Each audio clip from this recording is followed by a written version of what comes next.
যদি কারো গায়ে লাগে আর কথা বলবার চেষ্টা করেন, আমি অন্য হুজুরদের মতো না, কিন্তু এমন পিটানি দিমুরে বেটা, একটা কথা বলবেন না, সাবধান। আমি কারো দেশে বাস করি না, আল্লাহর জমিনে বাস করি, হাসিনার সময়ও বাস করছি, আর এখন তো কথাই নাই, ঠিক আছে? অতএব কথা বললে খুব সাবধান, কেউ আওয়াজ করবেন না দয়া করে। কারে বয়ান শুনাইতেছে আমি? আমার নিজের জীবন চলে যাওয়ার মতো বয়ান করতেছে আমি, আর হেরা একটা কি ব্যাং নাকি গেছে হাসে,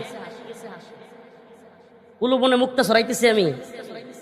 ভাই আপনি বুঝেন, আপনি আসেন, এই কথাগুলো বলেন না। বাপের ভাই, আল্লাহ মাফ করুক, আল্লাহ মাফ করুক, দম থাকলে এখানে এসে এই কথাগুলো বলেন।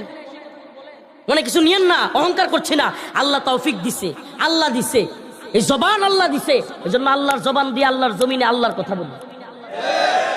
এত সহজ মনে করছেন? আপনি কি মনে করছেন এই কথাগুলো?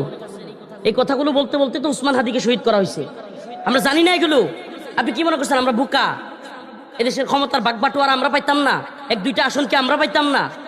যান একটু খবর লয়ে পূর্বদল নেত্রকোনা খবর নেন, রফিকুল ইসলাম মাদানির আসনে রফিকুল ইসলাম মাদানির অবস্থান কি, যায় দেখেন। বড় বড় দল আমার অফার করছিল, বড় দল ডিরেক্ট অফার করছিল, বড় দল লাগবে না, আমার আসনে খবর নিয়েন।